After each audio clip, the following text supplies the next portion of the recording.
So this week, we're gonna touch base a little bit more on renaming and looking at the differences between the homeowners insurance. I know last time I went over it a little bit when we talked about renaming documents, and I kind of explained that we have two different homeowners insurance. One of them is going to be the HO6, which is for condos, or the HO3, which is for the homeowners insurance or single family.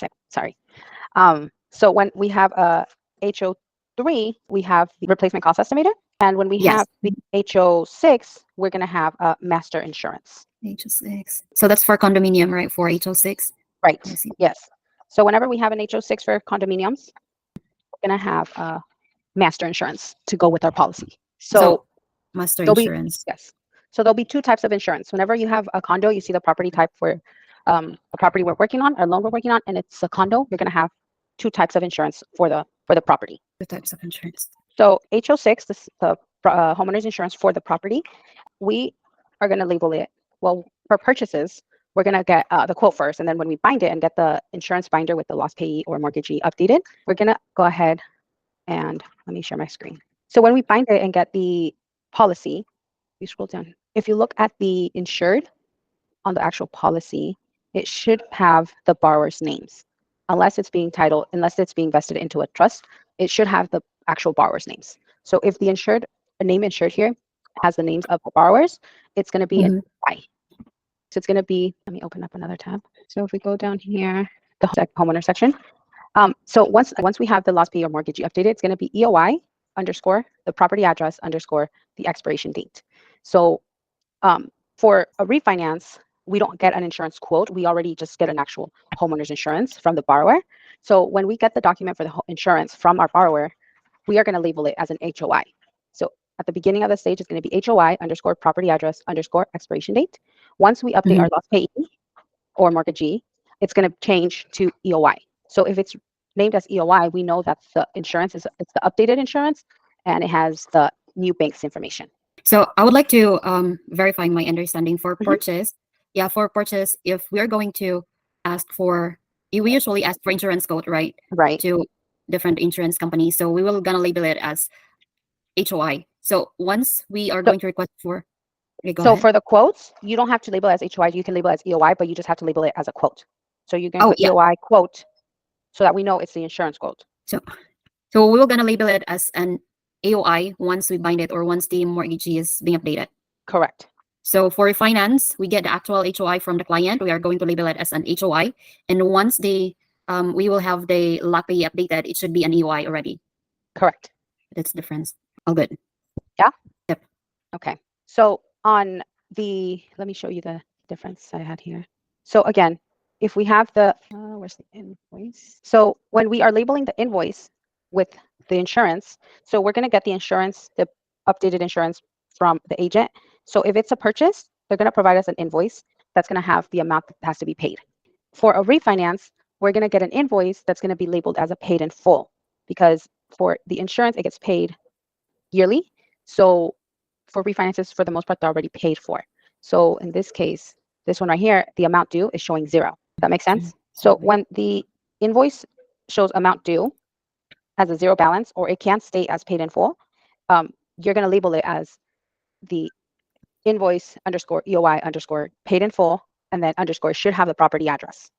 This one is labeled incorrectly, but should have the subject address here. Usually for the insurance for purchases, since we pay them through closing, we just label it as invoice EOI, and then it's going to be PTC underscore the address. So on the notes there's no subject address, so we were gonna just put the subject address on the last part. Yes, I'll go ahead and get it updated, but yeah, it should have the subject address. All right, I'm good. Hold on, I'm gonna copy that. 0. All right, good. So when we're looking at the invoice, so you want to go ahead and not all of them has what it like the insured, or it doesn't have whether it's an HO6 or HO3. So we have to verify that this invoice belongs to an EOI versus the master EOI. So I think you guys are having some issues labeling as master EOI or regular EOI as well. So one of the things you want to do is check the insurance. So this invoice has Unity Global Insurance as our insurance company. This insurance deck page, the agency is the Unity Global Insurance. As well, you can verify the policy number. Now, if you look at a master insurance, it looks very similar to our regular insurance. The only difference is it's going to have insurance as a title. It's going to have the insurance company. But the difference on this one, that's an HOA, that's a master insurance, is the insured name is a HOA name versus this one where our insured is the borrower's names. So master insurance, that should be the insured name is the subject address. Not the subject address. It's going to be the HOA name. So this HOA? property, HOA name is 1461 Broadway Condominium Inc.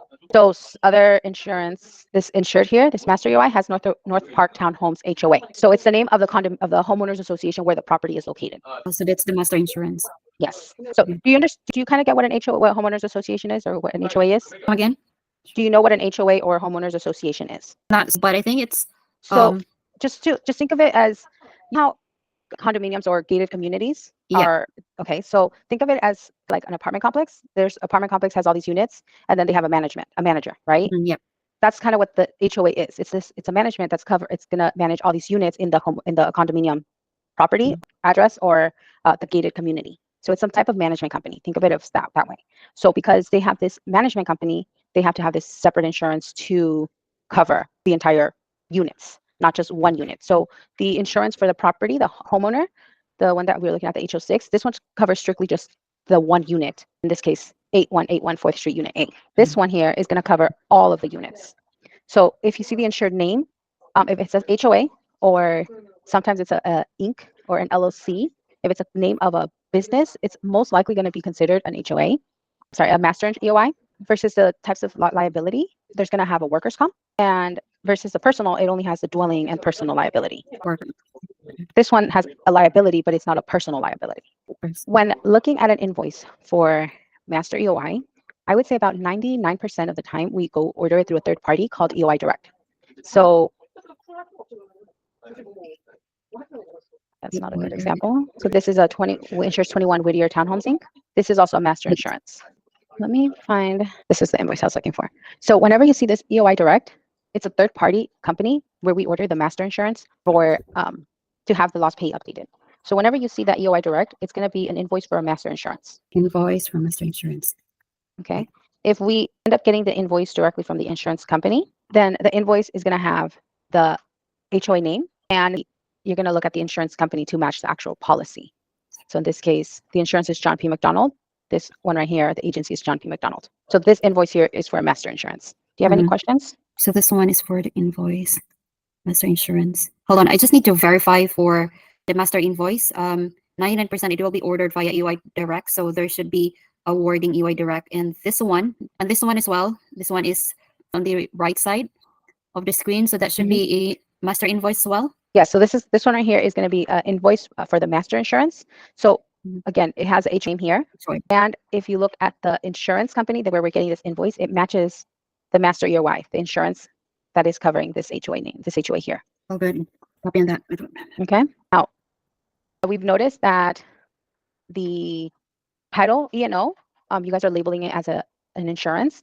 It is technically some type of insurance, and the document does say insurance. However, that's not how we label it. So it's going to be for the title E&O. It looks very similar to the master EOI or to a regular EOI here, right? The thing you want to look out for this one on the insured is going to be a title company's name. And you want to look for this error and omissions section. Title E&O, that's the insurance company, is the insured. So this one right here, certificate of liability insurance, it's labeled as title E&O underscore property address. So it looks like it's an insurance page, yes. But like I said, one, you want to look at the insured, and it's going to be a title company name, and you want to look for this error and omissions, or it's going to say E&O. So let me see if I can find another one. So this other one here has a title company here. Again, the bottom down here says errors and omissions. So that's the two things that we need to look at if it's an E&O. Yes. I'm trying to find one that says only E&O because it'll say E&O only. But for whatever reason, all of ours don't have. This professional liability is also a common one that you can find that will be considered as an E&O. Professional liability. Okay. Do you have any questions? All good with the title E&O. So other than that, that's all we kind of wanted to go over because all these pages all look very similar. They all say they're insurance, some type of insurance, but they are different. So we need to go over with the specific or the details of the document. So correct. So when you get the document, yes, you want to look for certain things to be able to know what document you're looking at. The EOI, the regular insurance page, you will most likely get it directly from an insurance agent. The master insurance, at least a copy of the master insurance, you're going to get it from an escrow company or the HOA contact person. again, once the lost payee or mortgagee gets updated on the master insurance, for the most part, like I said, it's going to be updated via EOI Direct or some type of third party that we do ourselves. So we would just get it automatically. You can download it. So those are the two I think I would say there. You can kind of identify what the type of insurance is. If you get the document that looks like an insurance and it's coming from the escrow company, then it's most likely going to be the title EOI, or sorry, title E&O. Okay. So if you don't have any other questions, I think that's going to be it for today. We'll go over